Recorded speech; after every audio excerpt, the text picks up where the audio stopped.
E aí, vamos aproveitar um curso de Panorama do Antigo Testamento inteiramente gratuito?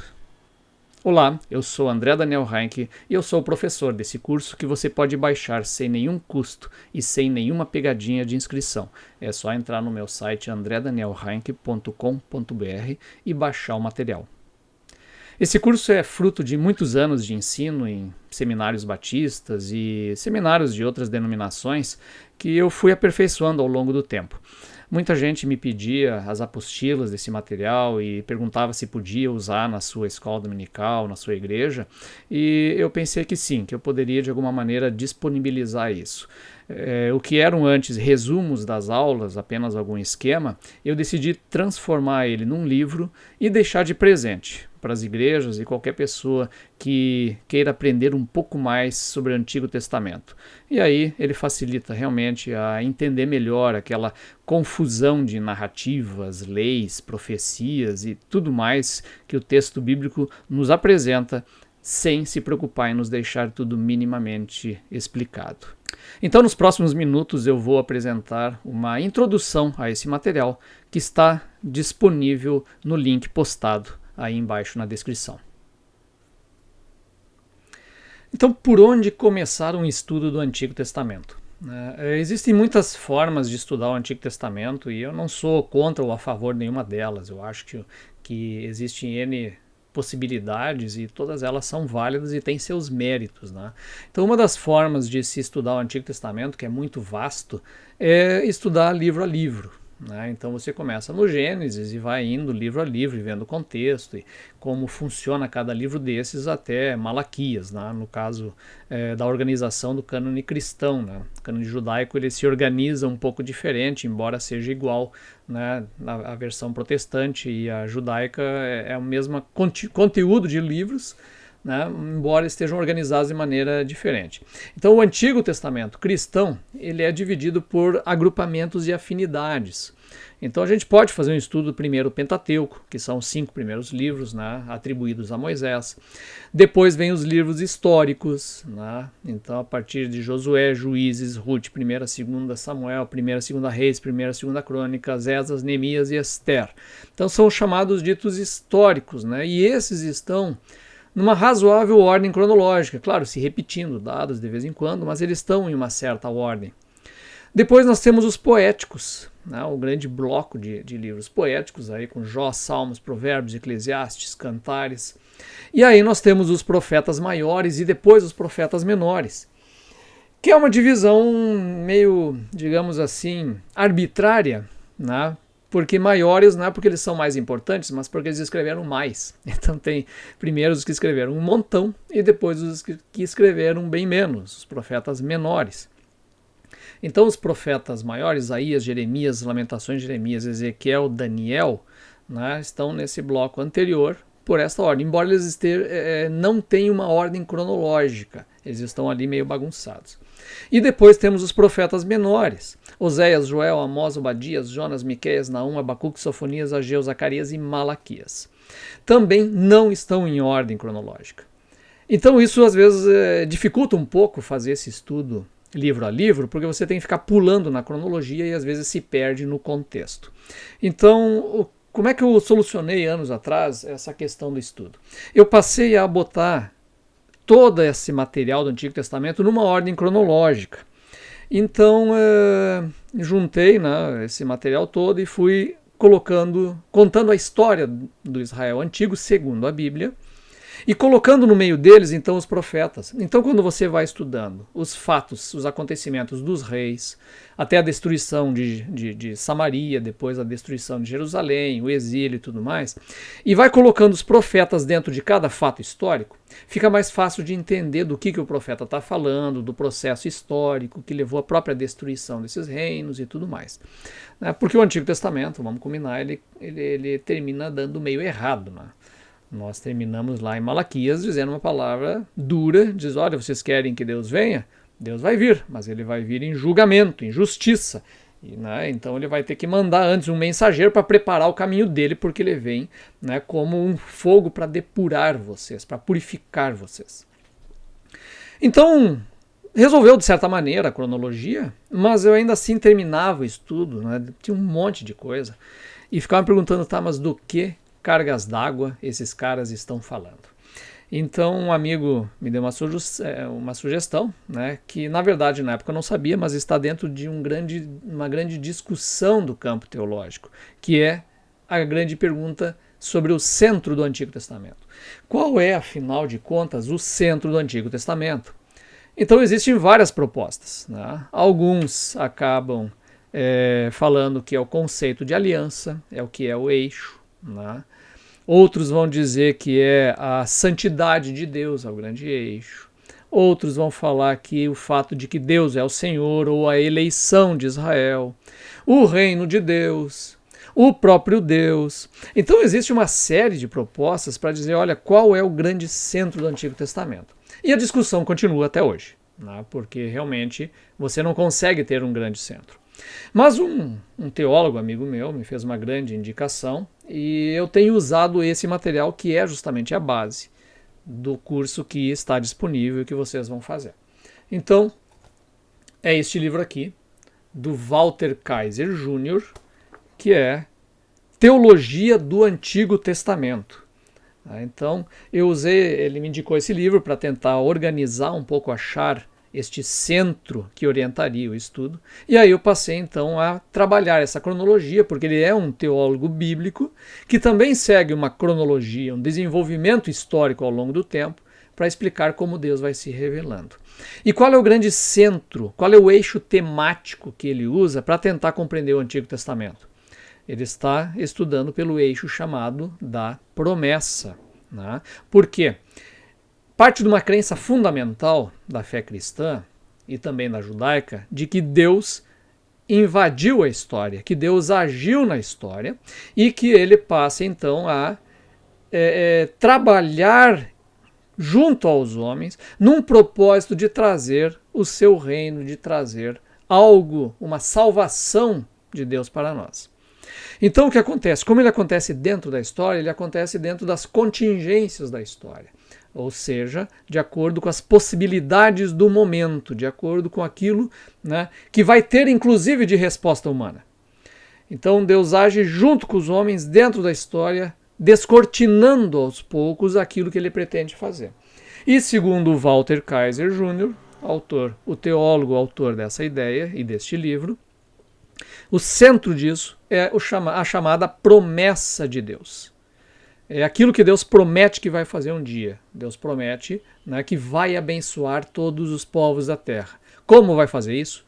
Não se sabe de início. É um descortinar que vai vindo ao longo de séculos, e diria até de 1000 anos, em que Deus vai trabalhando, e o Antigo Testamento ele iria mostrar isso de alguma maneira. Então o que acontece? Nós temos um conteúdo fixo no Antigo Testamento, que é a promessa de Deus. E há outras coisas que vão vindo junto, que são parte dessa questão histórica que vai se desenvolvendo, que vem embutido de obsolescência. O que quer dizer isso? Nasce para acabar. Então um dia vai ter uma monarquia em Israel. Esta monarquia vai acabar, mas ela traz, dentro da promessa, uma ideia que vai trazer algo no futuro, que embute a ideia do quê? De uma promessa de Deus de abençoar todos os povos, por meio do quê? De um Messias, de um rei, que não é necessariamente uma monarquia naquele modelo que se viveu na contingência histórica daquele momento. Então este eixo da promessa é aquilo que vai orientar todo esse estudo dentro desse padrão cronológico que nós estamos propondo aqui. O futuro, que embute a ideia do quê? De uma promessa de Deus de abençoar todos os povos, por meio do quê? De um Messias, de um rei, que não é necessariamente uma monarquia naquele modelo que se viveu na contingência histórica daquele momento. Então este eixo da promessa é aquilo que vai orientar todo esse estudo dentro desse padrão cronológico que nós estamos propondo aqui. Certo?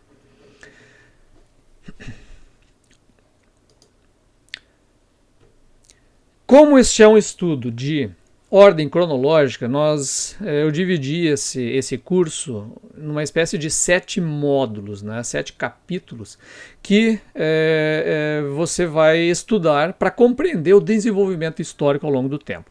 Eu escrevi um livro, basicamente, né, esse é um livro que tem um resumo com o texto, em que aponta também atividades extras para você ir complementando o estudo. Então, quais são os capítulos desse livro? Então, primeiro, eu trabalho o prelúdio, ou seja, a era patriarcal. Como é que Deus vai operar nesse momento na ideia de promessa. Então, dentro desse prelúdio da era patriarcal, por exemplo, Deus vai apresentar já uma pequena promessa lá na própria queda, na narrativa da queda. Quando cai Adão e Eva em pecado, e aí eles são expulsos do jardim, vem uma série de maldições ali. E essas maldições tem junto delas também uma grande promessa de futuro do que Deus vai fazer. E nesse futuro que Deus vai fazer, ele diz a Eva, um dia, né, a descendência da serpente vai morder o calcanhar da descendência da mulher, ou o descendente da mulher, mas esse descendente da mulher vai esmagar a cabeça da serpente. Ou seja, por incrível que pareça, Deus diz que a solução para o problema trazido pela serpente vai ser dada por um ser humano descendente da mulher. Ou por um grupo de seres humanos, porque a descendência pode ser muita gente. Então tem aí uma promessa, já o início de uma promessa de longo prazo. Mas na era patriarcal é a partir de Abraão que de fato vai vir a grande promessa, porque Deus chama Abraão, e ali com a chamada de Abraão começa a história que a Bíblia quer contar, que é a história da salvação. Então nessa história da salvação, né, Abraão é chamado e ele recebe uma tríplice promessa que é o eixo, o coração pulsante da promessa de Deus, que é o quê? Deus vai fazer de Abraão um grande povo, então vai ter um grande povo. Deus vai dar uma terra a esse grande povo, que vai abençoar este povo e vai dar uma terra. E este povo, de alguma maneira, vai ser bênção para todas as nações da terra. Ali está o eixo fundamental inicial. E aí a história subsequente é no entorno deste povo e de como Deus vai abençoar todos os povos da terra. Aí vem a segunda parte, a era mosaica, quando Deus tira esse povo do Egito, dá uma lei para como viver com este Deus santo que vai andar entre eles, e aí vamos dar uma olhadinha nessa lei, como é que ela funciona, quais são os aspectos fundamentais dela. Depois o terceiro capítulo vem, quando eles chegam na Terra Prometida, temos a era dos libertadores, dos juízes, quando eles viviam na Terra debaixo já de uma proposta de liberdade de Deus. Um processo de transição dentro de uma contingência humana em que eles pedem um rei e Deus concede esse rei a eles. Então uma era monárquica que surge a partir daí com Saul, depois Davi e Salomão. E aí entramos no quarto capítulo, que faz uma pausa nessa questão histórica e trabalha então a era sapiencial, ou seja, da sabedoria. A gente vai entender alguns conceitos básicos aí no tipo de literatura que a sabedoria se apresenta nesse momento. E aí no capítulo 5 em diante voltamos àquela contingência histórica, ou seja, dos acontecimentos e aonde eles vão nos levando. E aí nós temos o quê? O reino de Israel e de Judá, na primeira parte, em que a gente vê que parece que deu tudo errado. Está dando tudo errado. Parece que é a tal da ideia da promessa desse povo ser bênção a todos os povos da terra, ela desanda, vem abaixo. Então, nesses dois capítulos, o 5 e o 6, vamos ver essa história de como isso parece que vai entrando num caminho de perdição cada vez mais, até a destruição dos dois reinos, tanto de Israel como de Judá. E aí vem a grande pergunta que depois nós vamos ver ao longo do tempo. Como lida com esse problema? Porque um povo que é chamado a ser bênção a todos os povos se torna alvo do julgamento de Deus contra os seus pecados. Como Deus vai cumprir a sua promessa por meio desse povo? Esse é o grande enigma do Antigo Testamento e que logo mais eu vou apresentar um breve resumo dessas ideias gerais que estão apresentando. E finalmente o sétimo capítulo é o exílio judaico, o resto de Judá. Né? Ou seja, aí a gente vai ver, né, como vai sobrar de toda essa grande monarquia que tínhamos em Saul, em Davi e Salomão, e depois os reinos de Israel e Judá, vai sobrar um pequeno grupo depois do exílio e que vai continuar como povo até o Novo Testamento. Bom, então, qual é o grande centro que nós vamos trabalhar nesse curso? O eixo da promessa. Né? O Antigo Testamento é visto inteiro no eixo das promessas de Deus. A gente fala em promessas de Deus, mas na verdade é uma grande promessa. É uma grande promessa com muitas faces, com muitos aspectos diferentes. Mas é a promessa do que? De abençoar todos os povos da terra, por meio de um povo. E, mais ainda, como a gente vai vendo, por meio inclusive de uma pessoa. Então vejamos o seguinte, essa promessa do Antigo Testamento, esse eixo, ele vai operar dentro de duas forças em ação. Qual é uma das forças? É a própria promessa de Deus, que deve se realizar de alguma maneira.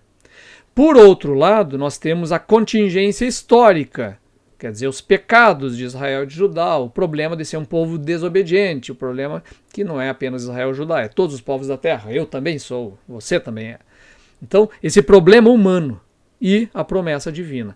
E essas duas forças em ação. Só que o legal da Bíblia daí é o seguinte, que a promessa de Deus se realiza apesar da desobediência humana, apesar do fracasso humano em obedecer a Deus.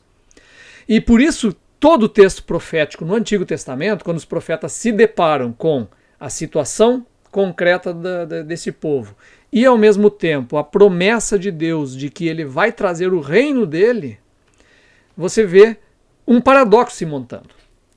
Porque Deus tem que julgar o problema do mal e do pecado que está posto diante dele.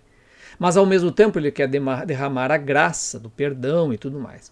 Por isso o profeta, quando você lê ele parece que é um tanto, como é que eu diria, bipolar.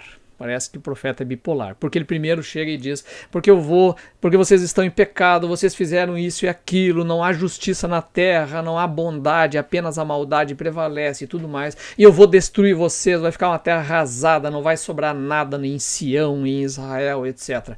Dali a pouco ele começa a dizer, e eu vou pegar o resto de vocês, eu vou cuidar de vocês, eu vou amar vocês, e vocês vão adorar no santo monte para sempre, etc. E assim vai indo, vai oscilando as duas coisas. Por quê? Você tem tanto o julgamento como a graça de Deus operando nessa história que está sendo contada como a história da salvação do Antigo Testamento. Ao mesmo tempo, nesse cumprimento das promessas de Deus de abençoar todo esse povo, vai se montando um quadro de muitas profecias, né, que vão apresentando figuras diferentes, figuras misteriosas. Você vê lá no Deuteronômio uma promessa, ainda no tempo de Moisés, em que Deus diz, um dia eu vou levantar um profeta como você, Moisés, e que vai ensinar todas as coisas ao meu povo. Que profeta é esse? A partir de Davi, nós temos a promessa de um rei um dia que vai vir e que vai se assentar num trono eterno. Então, né, que rei é esse? O que ele tem a ver com esse profeta? Uma coisa é um profeta que vai ensinar, outra coisa é um rei eterno que vai governar, que vai trazer um reino de Deus para o mundo inteiro.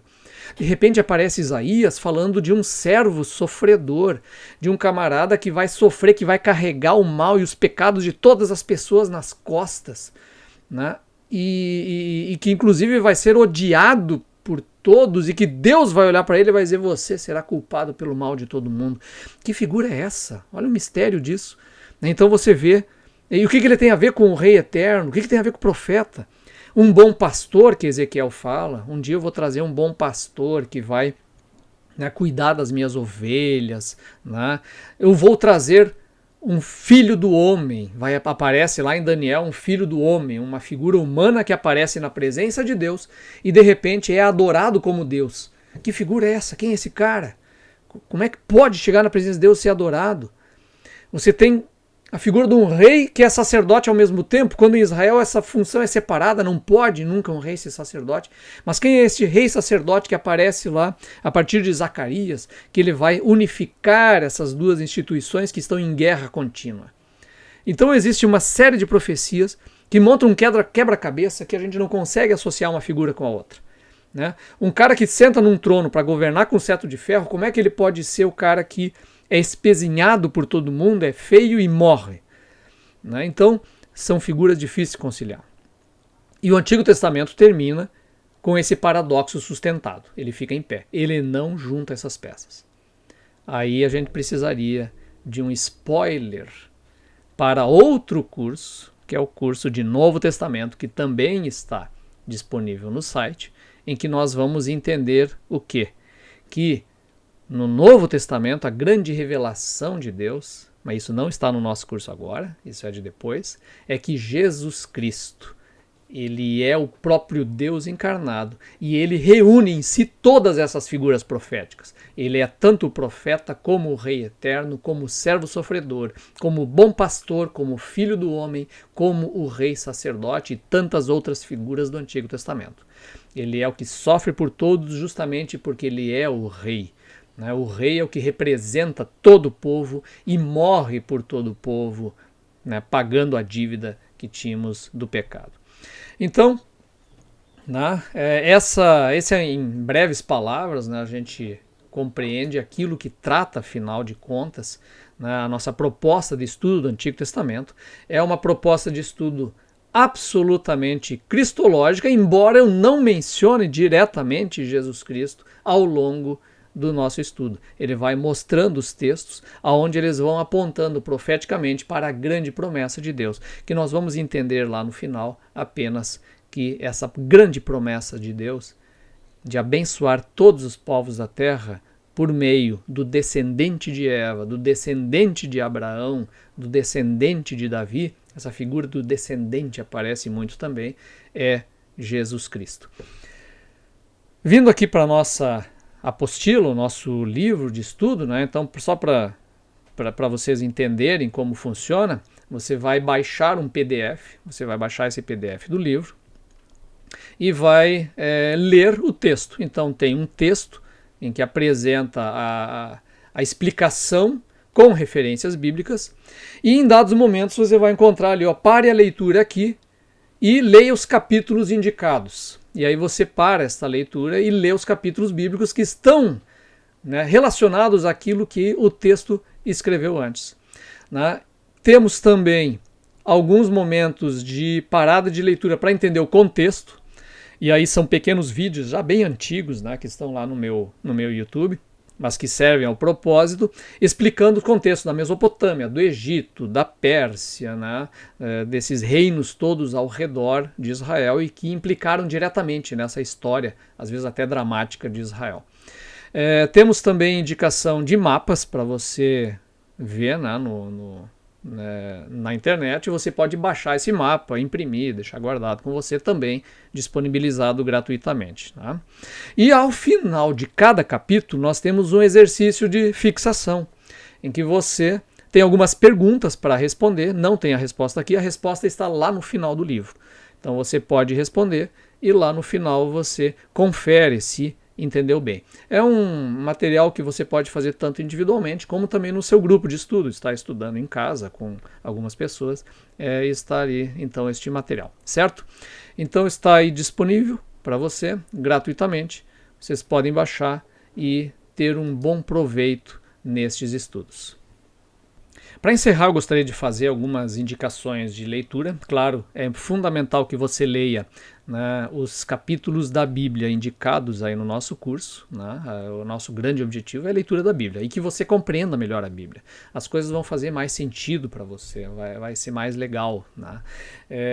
Mas também para quem quer aprofundar mais o estudo, então eu tenho algumas recomendações de livros que me ajudaram. E são livros que não são muito difíceis. Temos alguns de teologia que são bem pesados, mas eles são livros bem tranquilos. Então um deles é o que eu já falei antes, esse aqui, do Walter Kaiser Jr., Teologia do Antigo Testamento, não está mais publicado nessa forma, ele está publicado também pela Vida Nova como A Promessa de Deus, é o título. E aí ele junta o Antigo Testamento com o Novo Testamento, que aí ele fala do plano da promessa de Deus ao longo do tempo. Outro livro que é bem interessante é esse aqui, Introdução ao Antigo Testamento. Já tem edições mais novas, de William Lazor, David Hubbard e Frederick Bush. Esse aqui é uma bela introdução. Ele faz também uma divisão por blocos, de acordo com a Tanakh, que é a organização da Bíblia judaica, e livro a livro. E é uma excelente introdução com contexto histórico, é um livro grosso, né? Então, contexto histórico e tudo mais. Outro livro que muito me ajudou, que vale muito a pena, é este aqui, Instituições de Israel no Antigo Testamento, do Roland de Vaux. É um padre arqueólogo, lá dos anos 50, 60, acho que ele faleceu nos 70, 80, não sei exatamente quando. Essa aqui, e aí ele faz um apanhado geral de várias instituições de Israel. Então, as militares, as religiosas, como é que funciona o sistema de justiça, como é que funciona as instituições civis, a questão do rei, como é que funciona lá no tempo dos juízes, tudo isso, né? Onde sacrificavam, calendário litúrgico, tem várias coisas, é um livro excelente. Tem agora também numa edição mais recente, eu não lembro qual editora que está. Essa aqui era ainda do tempo da Teológica, vale muito a pena. E principalmente, então para você entender o conceito, agora eu vou ter que fazer o meu jabá, né? Então você leia Os Outros da Bíblia, livro meu, em que eu falo dos povos ao redor de Israel, no que eles acreditavam, o que eles criam, como é que eles pensavam, os mesopotâmicos, egípcios, né, os persas, cananeus, gregos, romanos, como é que era a relação de fé deles e o que acontecia quando encontrava Israel. E não é apenas divergência, tem muita coisa parecida também. E a gente vai entender um pouco como é que isso funciona. Então fica a recomendação, baratinho na Amazon também. E, finalmente, Aqueles da Bíblia. Esse aqui sim, para estudar a história de Israel e entender como este povo de Israel vai se formando religiosamente e culturalmente, né, e a revelação de Deus, como vai acontecendo no meio da história, no meio desses povos todos. E como vai emergir, então, ao longo do tempo, até a vinda de Jesus Cristo, e aí o final de Israel na Antiguidade, lá nas destruições do ano 70 e do ano 135 depois de Cristo. Então fica a dica, né? Este aqui é um livro que realmente tem ajudado muita gente a compreender melhor a história do Antigo Testamento, e ele deve também alguma coisa a esses estudos, né, que fizemos até aqui sobre a promessa de Deus, né? O Walter Kaiser também tem a sua participação, embora tenha também de muito mais outros autores aí. Então fica a dica aí para você, né, se aprofundar, estudar, aproveita, né, o primeiro passo é esse curso que eu disponibilizo gratuitamente, e aí continua seus estudos que são para a vida inteira. Né? Eu continuo aí com uma pilha de livros novos, tentando compreender cada vez melhor esta palavra de Deus, que é tão rica, tão bela, né? E realmente, como diz o salmista, é lâmpada para os nossos pés. Né? Então que Deus os abençoe, Deus nos abençoe, né, no estudo do Antigo Testamento, que além de ser fascinante, ele nos mostra como Deus foi construindo ao longo da história algo grandioso que ele faria entre nós. Que Deus nos abençoe. Amém.